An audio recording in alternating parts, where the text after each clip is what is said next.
بسم اللہ الرحمن الرحیم۔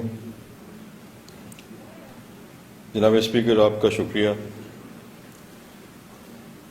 اس بجٹ 2020-21 کے اوپر آپ نے مجھے اظہار خیال کا موقع دیا۔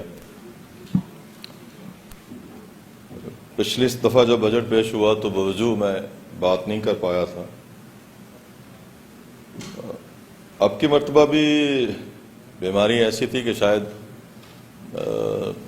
اس پہ اظہار خیال نہ ہو پاتا، لیکن اللہ نے کرم نوازی کی۔ اللہ کا لاکھ لاکھ شکر گزار ہوں، اور دعائیں کرنے والوں کا جنہوں نے دعائیں کی اور اس قابل ہوئے کہ آپ کے سامنے اظہار خیال کر سکیں۔ میں اپنے تمام کولیگ حضرات، جتنے ساتھی ہیں، جتنے بھی لوگوں نے اس حوالے سے دعائیں کی ہیں میری صحت کے حوالے سے، میں ان کا بھی بہت شکر گزار ہوں۔ بالخصوص آپ کا اور وزیر صحت کا کہ آپ میری بیماری کے دوران کافی فکر مند تھے، اور میں آپ کا بہت شکر گزار ہوں اس حوالے سے کہ آپ نے میری دیکھ بھال کے لیے پورا اہتمام کیا بیماری کے حوالے سے۔ جناب اسپیکر، یہ ہماری حکومت کا جو ہے وہ اگلے سال کے لیے بجٹ ہے، اور اس کے بعد شاید الیکشن ہے۔ اس ہاؤس میں آنے کے لیے ایک سیاسی ادارے کی ضرورت ہوتی ہے، اور وہ ادارہ جماعت ہوتی ہے، اور ہماری جماعت پاکستان مسلم لیگ نون آزاد جموں کشمیر، جس کے قائد جناب میاں محمد نواز شریف صاحب، انہوں نے جب اس کی بنیاد رکھی، اجازت دی، تو پچھلے 5 سالوں میں 2011 میں ہمیں لوگوں نے موقع دیا کہ ہم آزاد کشمیر میں بطور اپوزیشن اپنا کردار ادا کریں، اور اس کے بعد اللہ کی کرم نوازی سے اور عوام الناس کے اعتماد سے ہمیں موقع ملا کہ عوام کی خدمت کر سکیں۔ تو بنیادی جو وجہ اللہ کے کرم ہے، پھر اس کے بعد عوام الناس کا اعتماد ہے، اور پھر سیاسی ادارہ ہے، یعنی ہماری جماعت ہے، جس کی لیڈرشپ نے اپنی قیادت کے ذریعے، اپنی سوچ اور فکر کے ذریعے، اپنے مدبرانہ فیصلوں کے ذریعے آزاد کشمیر کے اندر ہمیں موقع فراہم کیا کہ ہم ان کے ویژن کے مطابق، ان کی سوچ اور فکر کے مطابق تحریک آزادی کشمیر کے حوالے سے بھی کام کر سکیں، اور لوگوں کی خدمت کے حوالے سے بھی اپنا فریضہ سر انجام دے سکیں۔ تو آج جتنے ہم لوگ یہاں پہ بیٹھے ہیں، ان میں کافی سے زیادہ اس میں ہمارے قائد جناب میاں محمد نواز شریف صاحب، ان کی شفقت، محبت اور قیادت کا بڑا عمل دخل ہے، جس کی وجہ سے آزاد کشمیر کے لوگوں کو ایک اچھی حکومت، قدرے اچھی حکومت، قدرے بہتر حکومت جو ہے وہ دیکھنے کا موقع ملا۔ جناب اسپیکر، مجھے زیادہ تفصیل میں نہیں جانا کیونکہ میں نے بجٹ نہیں پڑھا، اور البتہ میں نے جناب وزیر خزانہ کی تقریر جو ہے وہ لائیو سنی تھی، تو تھوڑی باتیں مجھے یاد ہیں، لیکن ان پہ مجھے بحث نہیں کرنی، جو کہ بجٹ کے بارے میں میرا جو شروع سے ایک نقطہ نظر رہا ہے، اب بھی وہی ہے کہ بنانے والے جو ہے وہ ان کو بڑی محنت کرنی پڑتی ہے، اور پڑھنے والوں کو بھی یقیناً بہت محنت کرنی پڑتی ہے، اور سننے والوں کو اس سے زیادہ محنت کرنی پڑتی ہے، اور سمجھنے والوں کو ان سے 10 گنا زیادہ محنت کرنی پڑتی ہے۔ لیکن اس کے بارے میں فیض صاحب نے ایک بہت اچھا شعر کہا ہوا ہے، اگر کسی کو دلچسپی ہو، آپ سے امید ہی کر رہا تھا کہ شعر میں نے کہا کہ وہ چونکہ وزیر خزانہ یہاں پہ موجود نہیں ہے، تو میں نظر کیے دیتا ہوں، چونکہ اچھی سونی ہے نا، ان کی طبیعت اور مزاج ایسا نہیں ہے کہ وہ فیض کو پڑھ سکے، سمجھ سکے، لیکن اس کے بعد اس دفعہ جو انہوں نے اردو میں تقریر کی، اگر آپ نے سنی تو بڑا فصیح و بلیغ، بڑا نہیں، اس میں کوئی شعر نہیں تھا، اور پچھلی دفعہ چونکہ تارڑ صاحب تھے تو انہوں نے بہت سارے لکھے تھے، پھر انہوں نے پتہ نہیں کس طرح وہ اپوزیشن کی آواز میں شاید دب گئے۔ تو فیض نے کہا کہ محبت کرنے والوں کی تجارت بھی انوکھی ہے، محبت کرنے والوں کی تجارت بھی انوکھی ہے، منافع چھوڑ دیتے ہیں، خسارہ بانٹ لیتے ہیں۔ میں اس سے زیادہ اس کے بارے میں کوئی بات نہیں کہنا چاہتا کہ یہ جو ایسٹیمیٹڈ بجٹ پیش ہوتا ہے جس میں ایسٹیمیٹس لگائے جاتے ہیں اور اس کے بعد جو ہے وہ کوشش کرتی ہے ہماری جتنی انتظامیہ ہیں کہ اس کے مطابق ریکوریز کی جائے، اور اصل میں جو نظر ثانی میزانیہ جب پیش ہوتا ہے تب پتہ چلتا ہے کہ کس حد تک جو ہے وہ کارگزاری بہتر تھی، کس حد تک ہم اپنی لمیٹیشنز کے اندر رہے، کس حد تک ہم نے ڈیولپمنٹ سیکٹر میں اور ریکرنگ ایکسپینڈیچر میں اپنا کام ٹھیک کیا۔ بہرحال یہ ہے کہ یہ اللہ کا لاکھ لاکھ شکر ہے کہ جو وسائل ہمیں دستیاب تھے ان کو بہتر طریقے سے آرگنائز کرنے میں، ڈسپرس کرنے میں ہماری حکومت نے، ہماری انتظامیہ نے اپنا بہت بہتر کردار ادا کیا ہے، اور میں اس کے لیے انہیں مبارکباد پیش کرتا ہوں۔ سر،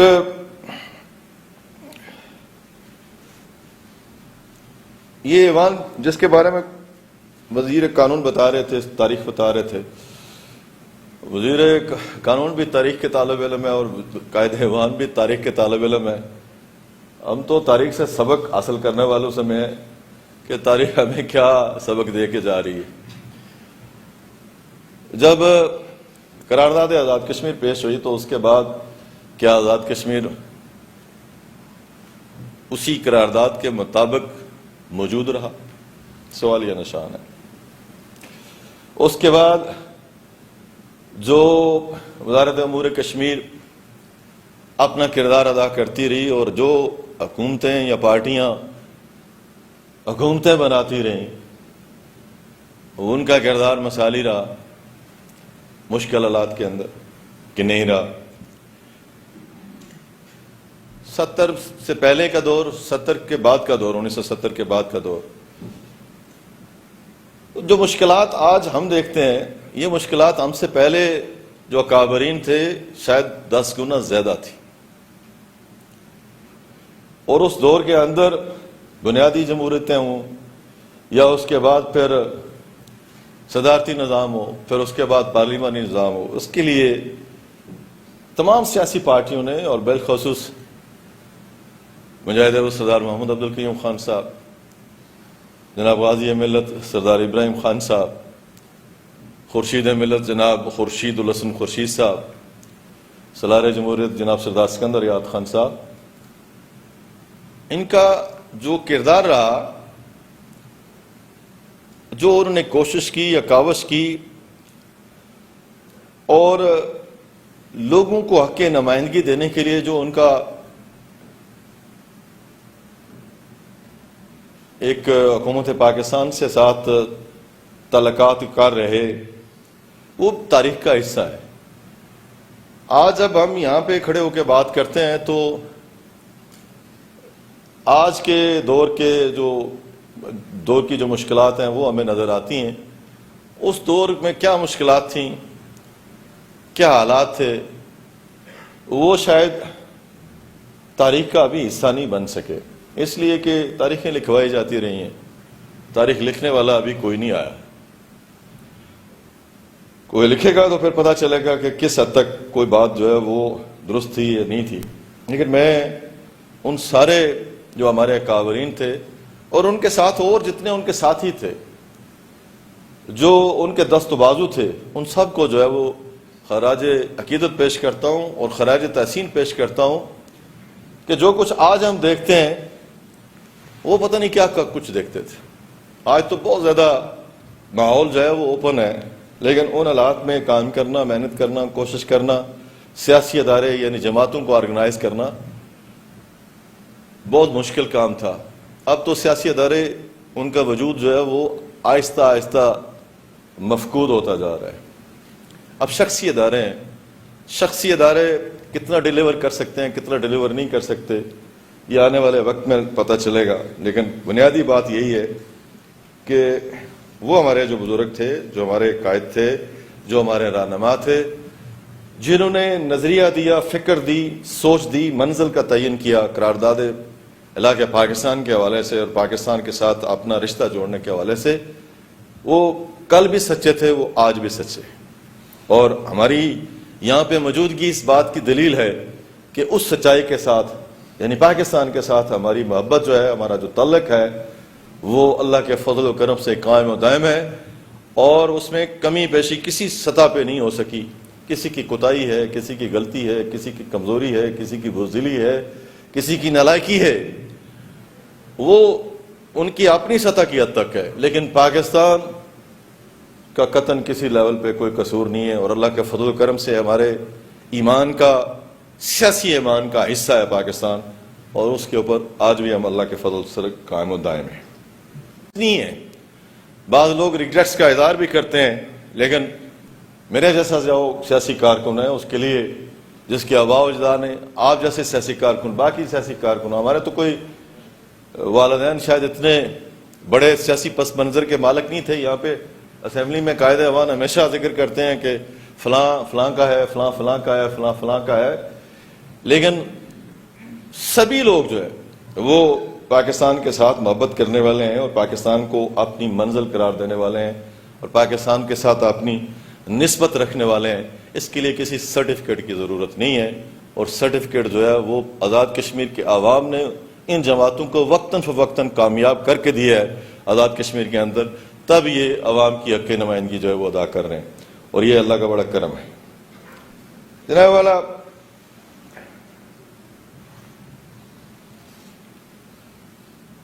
آج جس مقام پہ یہ حکومت، یہ لیجسلیچر، یہ عدلیہ، دیگر ڈپارٹمنٹس کھڑے ہیں، اس کا میں نے پہلے ذکر کیا کہ بہت سارے لوگوں کی اس کے لیے قربانیاں ہیں، لیکن ایک بات جو دل کو کھٹکتی ہے وہ یہ ہے کہ 5 اگست کے بعد، 5 اگست 2019 کے بعد آیا ریاست جموں کشمیر کس مقام پہ کھڑی، اور اس کے بعد آزاد ریاست جموں کشمیر کس مقام پہ کھڑی؟ اس لیے میں اس کا ذکر کرنا چاہتا ہوں کہ یہ جو حکومت بنانے کا اولین مقصد تھا، جس کا ہم ذکر سنتے ہیں، کرتے ہیں، تحریک آزادی کشمیر اور پوری ریاست کو آزاد کروا کے پاکستان کا حصہ بنانا، جو اپنے آباء و اجداد سے ہم سنتے آئے، پھر کتابوں میں پڑھتے آئے، اب ہم کہاں پہ کھڑے ہیں؟ اس کا کوئی نہ کوئی تو بیٹھ کے ہمیں احساس کرنا چاہیے تھا، بیٹھنا چاہیے تھا، بات کرنی چاہیے تھی۔ وہ سنجیدگی، وہ محنت، وہ کوشش، وہ ہمت اس طرح نظر نہیں آئی۔ اس بات سے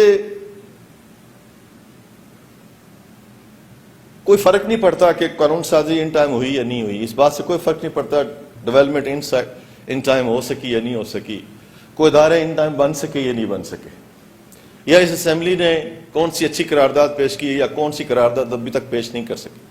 لیکن یہ جو اولین مقصد تھا، اس حوالے سے جو سیاسی ادارے یعنی سیاسی جماعتیں اور جو حکومتیں ہیں، ان کا جو کردار ہونا چاہیے تھا وہ ادا نہیں ہوا، اور پھر اس حوالے سے کوئی مربوط حکمت عملی جو ہے وہ طے نہیں ہو پائی۔ میں رشید ترابی صاحب سے ذکر کرتا رہا، قائد ایوان صاحب سے بھی ذکر کرتا رہا، ایک آدھ دفعہ سردار عتیق صاحب سے بھی بات ہوئی کہ اب جو سفر ہے یہ کس سمت ہے؟ آیا صرف آزاد کشمیر نے اکیلے سارا وزن اٹھانا ہے، ہم اٹھا سکتے ہیں، یا اس کے علاوہ کوئی اور آپ کے پاس آپشن موجود ہے؟ قوموں کی زندگی میں اس طرح کی مشکلات آتی ہیں۔ علامہ نے اسی لیے کہا تھا کہ آئین نو سے ڈرنا، طرز کہن پہ اڑنا، منزل یہی کٹھن ہے قوموں کی زندگی میں۔ اس طرح کی جو سوچ اور فکر ہے اس کو آگے بڑھانے کی ضرورت تھی۔ اب تو حالت یہ ہے سر، کہیں نہیں ہے، کہیں بھی نہیں لہو کا سراغ، کہیں نہیں ہے، کہیں بھی نہیں لہو کا سراغ، نہ دست و ناخن قاتل، نہ آستین پہ نشاں، نہ سرخی لب خنجر، نہ رنگ نو کے سنا، نہ خاک پر کوئی دبا، نہ بام پر کوئی داغ، نہ مدعی نہ شہادت، حساب پاک ہوا، یہ خون خاک نشینہ تھا رزق خاک ہوا۔ اس کو آگے لے جانے کے لیے اس ایوان کی کیا ذمہ داری ہے؟ اس ایوان سے باہر بیٹھے ہوئے لوگوں کی، افراد کی، جماعتوں کی کیا ذمہ داری ہے؟ اس بارے میں جناب والا صرف اسی بات کے اوپر نہ بندہ یہ خیال کر لے کہ جناب یہ سب کچھ جو ہے وہ ہو جائے گا اور چل جائے گا سارا نظام، یہ بڑا مشکل ہے، یہ اتنا آسان نہیں ہے۔ اور اس کو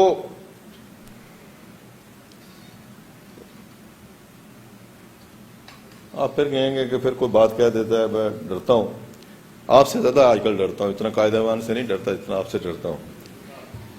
دلوں کی الجھنیں بڑھتی رہیں گی، دلوں کی الجھنیں بڑھتی رہیں گی اگر کچھ مشورے باہم نہ ہوں گے۔ جن لوگوں نے مل بیٹھنا ہے، جن کی زندگی اور موت کا مسئلہ ہے، جنہوں نے اس عوام کی رہنمائی کرنی ہے، جنہوں نے لیڈ کرنا ہے، جنہوں نے لوگوں کے پاس جانا ہے، ان کو اپنا کردار ادا کرنا ہوگا۔ ورنہ کل آپ یہ توقع رکھیں کہ عوام آپ کی سڑکیں دیکھے گی، آپ کے پل دیکھے گی، آپ کے ادارے دیکھے گی، آپ کی تقاریر سنے گی، یہ ممکن نہیں رہے گا۔ کچھ نہ کچھ آپ کو کرنا ہے، اور یقین مجھے امید ہے کہ آپ چونکہ خود کشمیر کے سفیر رہے ہیں، قائد ایوان نے بہت کام کیا، یہاں پہ آپ کے وفود بہت گئے، صدر ریاست نے بہت کام کیا، لیکن وہ سارے کا سارا خون خاک نشینہ تھا، رزق خاک ہوا۔ 5 اگست کے بعد کی جو صورتحال ہے، وہ جو کچھ کیا دھرا تھا وہ سارے کا سارا الٹ پلٹ ہو گیا۔ آج یہاں پہ سردار عتیق صاحب بات کر رہے تھے کہ جناب چائنا یہ کر رہا ہے، فلاں یہ کر رہا ہے، فلاں یہ کر رہا ہے۔ وہ کیا کر رہے ہیں، کیا نہیں کر رہے، انڈیا کیا کر رہا ہے، کیا نہیں کر رہے، یہ سوال نہیں ہے۔ سوال یہ ہے کہ ہم کیا کر رہے ہیں۔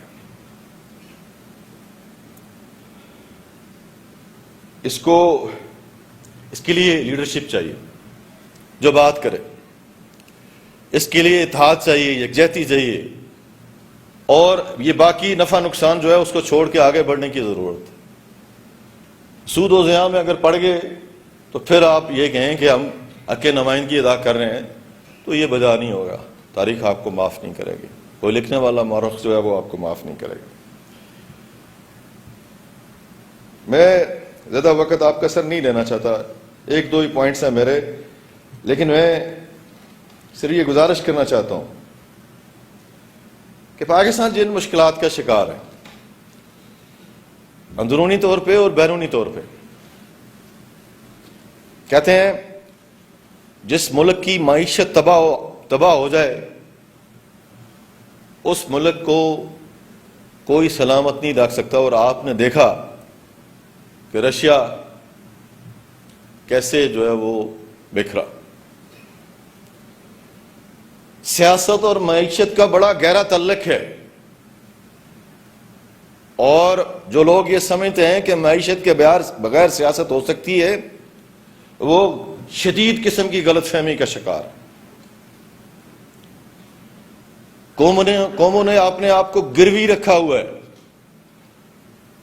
پاکستان کتنا بوجھ اٹھا سکتا ہے، کتنا نہیں اٹھا سکتا، میں اس پہ بات نہیں کرنا چاہتا، لیکن پچھلا سارا عرصہ 5 اگست کے بعد خود اس بات کی دلیل ہے روز روشن کی طرح کہ پہلے والی بات نہیں۔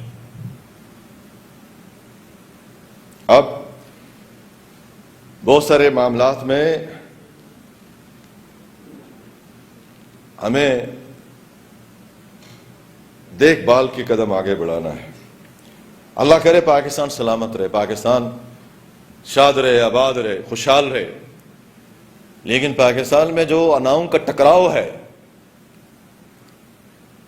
اس نے معیشت تباہ کر دی۔ جب معیشت تباہ ہو جائے تو پھر اس کے بعد کوئی آئینی اور قانونی ادارہ سلامت نہیں رہتا، جتنی مرضی چاہے کوشش کرے۔ میری گزارش یہی ہے کہ پاکستان کے جو اکابرین ہیں وہ اس معاملے میں کوشش کریں، محنت کریں اور ہوش کے ناخن لیں.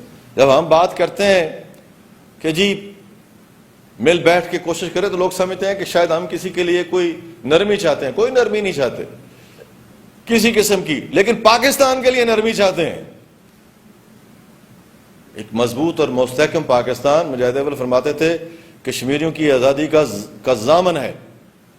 آج خود جو ضامن ہے ان کی کیا حالت ہے، اس کو ضرور مد نظر رکھا جانا چاہیے. اور مجھے امید ہے کہ وہاں پہ وزڈم پریویل کرے گی اور وہاں پہ جو ادارے نیشنل وائٹل انٹرسٹ کو جو ہے وہ واچ کرنے والے ہیں یا ذمہ داری رکھنے والے ہیں یا اس کو سمجھنے والے ہیں، وہ اس کا ضرور کوئی نہ کوئی حل تلاش کریں گے. ہم کشمیریوں کو بے موت نہ مارا جائے، یہ ان کو مد نظر رکھنا چاہیے. والا یہاں پہ میں ہمارا جو ڈائس فورا ہے اس کو میں ضرور خراج تحسین پیش کرنا چاہتا ہوں کہ اب آخری امید ہے وہ، لیکن وہ بھی فکری اور نظریاتی انتشار کا شکار ہے اور لیڈرشپ نہ ہونے کی وجہ سے، واضح نصب العین نہ ہونے کی وجہ سے مشکلات ہیں. ان کو بہتر سے بہتر طریقے سے ری آرگنائز کرنے کے لیے ضرورت ہے. اور مجھے یقین ہے کہ اس ہاؤس میں آپ سمیت کافی لوگ موجود ہیں جن سے اگر کام لیا جائے تو وہ بہتر سے بہتر طریقے سے ان کو منظم کرنے میں اور ان کو یقین دلانے میں اور ان کو احساس دلانے میں اور ان کی ان کا جو پوٹینشیل ہے اس کو ایکسپلائٹ کرنے میں کامیاب ہو سکتے. ہم نے کوشش کی کہ صدر ریاست جو ایک ڈپلومیٹ تھے وہ آگے بڑھ کے کام کر سکیں، لیکن مجھے بدقسمتی سے میں کہنا نہیں چاہتا وہ بہت بڑے عہدے پہ قائم ہے، لیکن ہم لکیر کے فقیر بن کے معاملات کو آگے نہیں چلا سکے. ہمیں انیشیٹوز کی ضرورت ہے. انیشیٹو نہ ہو اور ہم معاملات کو صرف ایک ہی اینک کے ساتھ دیکھیں تو شاید اس طریقے سے بات نہیں بڑھ پاتی. اچھی تقریر کر لینا، اچھے اشعار پڑھ لینا، بہت اچھی ایسی انگلش بولنا جس کے لیے ہمیں آج کل گوگل میں جا کے الفاظ تلاش کرنے پڑے، یہ بہت اچھی بات ہے. لیکن result oriented movement and activity یہ جنریٹ کرنا یہ آسان بات نہیں ہے. ہم پھر دوڑ پیچھے کی طرف گردش ایام تو ہمارے سارے سیاسی تجربے جناب والا اس حوالے سے ناکام ہوئے اور اس کا کوئی ریاست کے مکینوں کو فائدہ نہیں پہنچ سکا.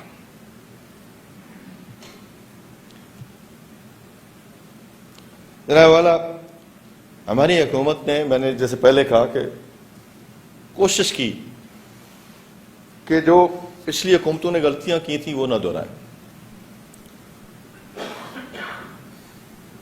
گورننس کے ایشو سیٹل کریں. اس میں ہمیں اتنی کامیابی نہیں ملی، اس کی کئی وجوہات ہیں. یہ ہمارا جو ایڈمنسٹریٹو سٹرکچر ہے اس نے ہمیں اجازت نہیں دی. یہ ہمارا جو تعصباتی نظام ہے اس نے ہمیں اجازت نہیں دی.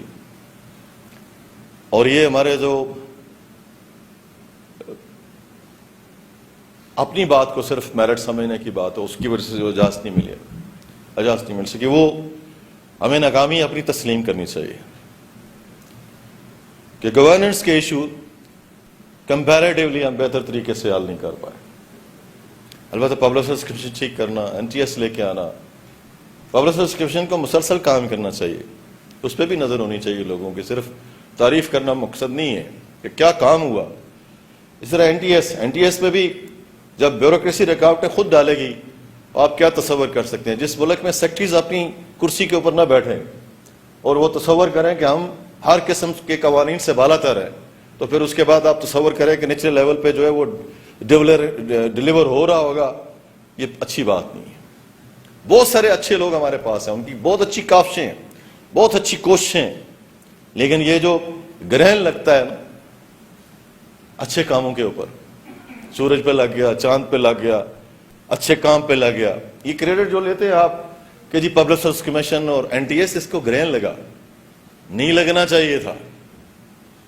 ہمارے ہاں جتنی یہ لوگ بیٹھے ہیں یہاں پہ، انہوں نے بڑی قربانی دی اور کہا کہ ٹھیک ہے سب کے لیے میرٹ ہونا چاہیے. ہم نے تو میرٹ سب کے لیے لایا، خود جو اس کو امپلیمنٹ کروانے والے تھے انہوں نے کتنا میرٹ پہ عمل کیا ہے، کتنا نہیں کیا، یہ سوال یہ نشان ہے. میں ایسے لوگوں میں سے نہیں ہوں جو اتنی جلدی بغیر کسی دلیل کے قائل ہو جائیں.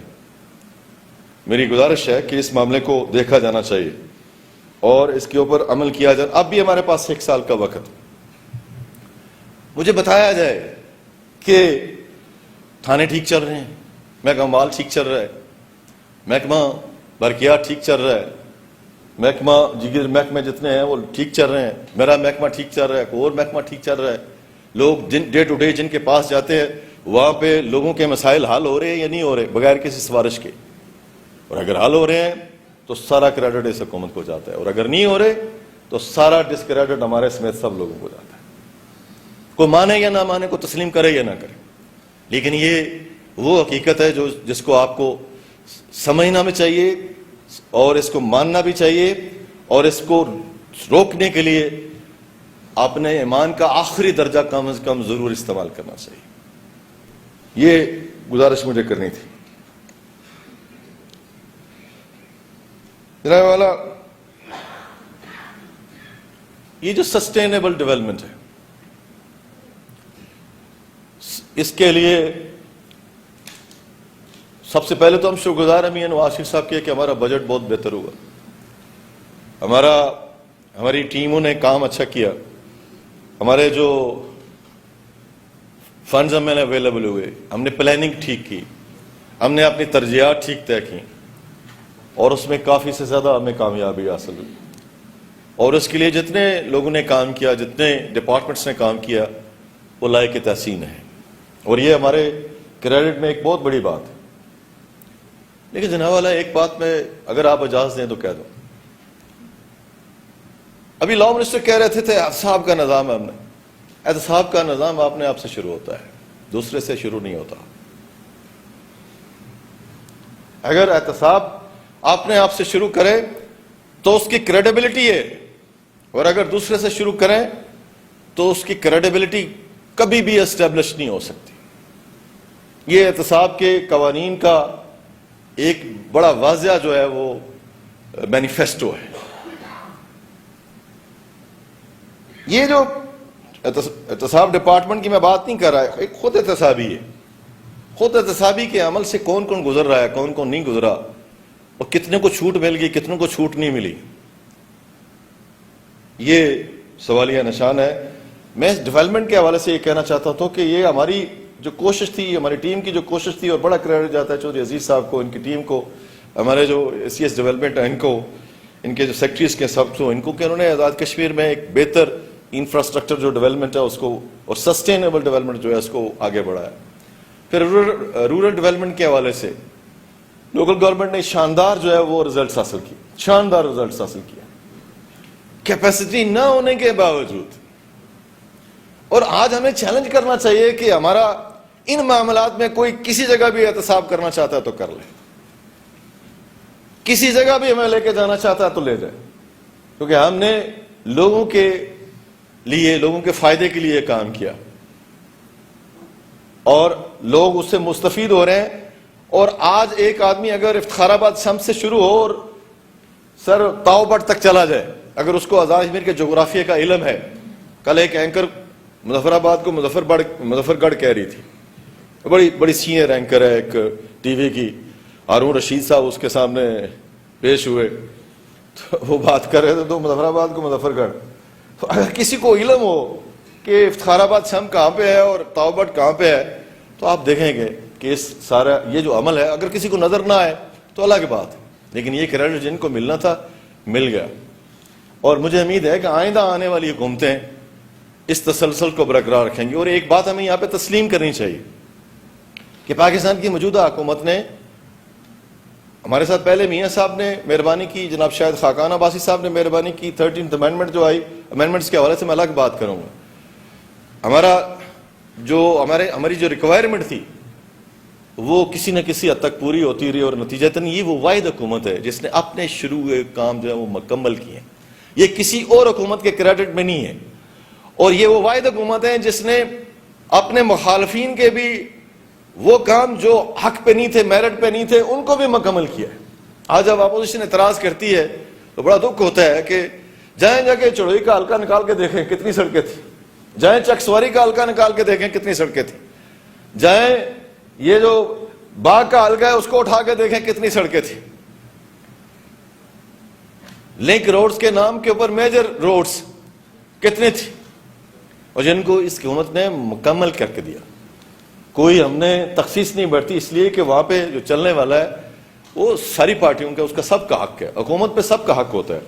یہ ہمارا ایک اچھا کریڈٹ ہے, اس کو آگے کنٹینیو کرنا چاہیے, اس کو آگے لے کے جانا چاہیے. لیجسلیشن کے عمل میں اگرچہ اتنے ہمارے ساتھی شریک نہیں ہوئے, لیکن لیجسلیشن جتنی اس گورنمنٹ نے کی سر, پچھلے سارے ریکارڈ آپ اٹھا کے دیکھ لیں گے, آپ کو نہیں ملے گی.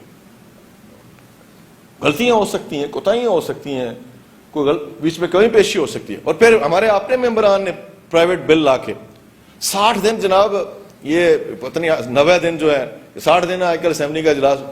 اپوزیشن تو, اگر اپوزیشن میں سے تو بڑا گلہ کرتے ہیں, آپ کہتے ہیں کہ اپوزیشن نہیں ہے, آپ ہمیں کہتے ہیں کوئی کام کرتے, محنت کرتے, کوشش کرتے, ہمارا احتساب اس ہاؤس کے اندر کرتے, ہم انہیں ویلکم کہتے. آن ریکارڈ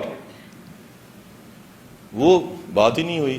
بس بجٹ کے دنوں میں سڑکیں, فنڈز, اور لوکل گورنمنٹ کے جب فنڈز زیادہ ہوئے, ان کی مداد زیادہ ہوئی ہیں, اس کے بعد تو پھر نظام ہی اور طرح کا, اصل کام لوگ بھول گئے. پچھلے سال 5 سال ہم نے یہاں پہ اپوزیشن کر کے دکھائی ہے. اگر ریکارڈ اٹھا کے دیکھیں تو آپ کو پتا چلے گا کہ اپوزیشن کس چیز کا نام تھا. فاروق طاہر صاحب آخر میں شریک ہوئے تھے. میں صرف عرض یہ کر رہا تھا کہ ہماری کوشش جو رہی سسٹینیبل ڈیولپمنٹ کے حوالے سے وہ کامیاب رہی, اور سارے علاقوں کو برابر موقع ملا. بعض لوگ گلہ کرتے ہیں, کیپٹل کی اپنی ایک پوزیشن ہے, جو راولاکوٹ ڈویژن ہے اس کی اپنی ایک پوزیشن ہے, جو میپر ڈویژن ہے اس کی اپنی, جو جغرافیائی جو حالات ہیں اس میں سر مجھے اندازہ آپ کو کوئی جلدی ہے, لیکن میں آج روانی سے بول رہا ہوں, پتہ نہیں اللہ نے اس کے بعد مہلت دینی ہے نہیں بول دینی, کوئی پتہ نہیں ہے, کوئی پتہ تھوڑا ہوتا ہے. آپ کی جب نظر کسی کو لگ جائے تو اس کے بعد تو جتنے مرضی درباروں پہ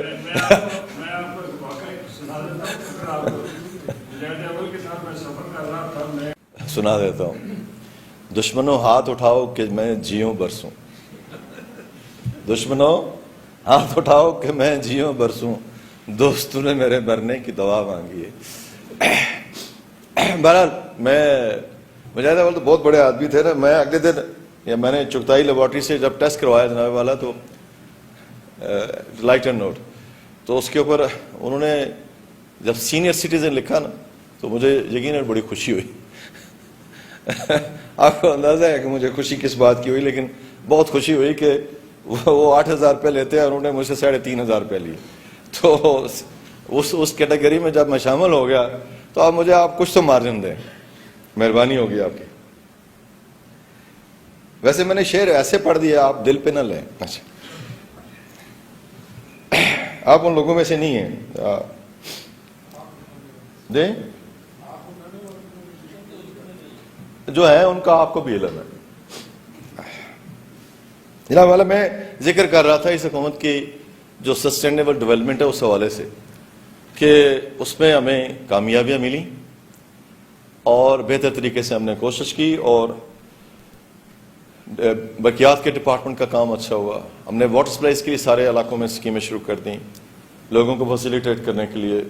عدلیہ کی ساری بلڈنگز ہم نے بنانا شروع کر دیں, جیلیں ہم نے بنانا شروع کر دیں. اب پتہ نہیں کس کس کے نصیب میں آتی ہیں.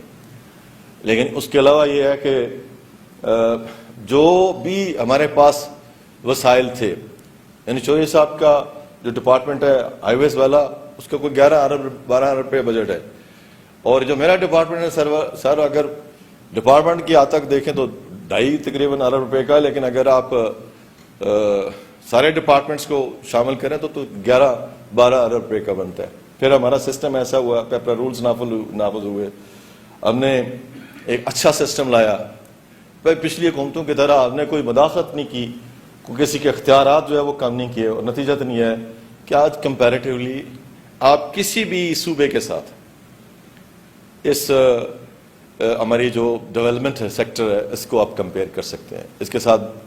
اور مجھے یقین ہے کہ پاکستان کے 4 صوبے اور گلگت بلتستان سے زیادہ نسبتاً بہتر ہمارے رزلٹ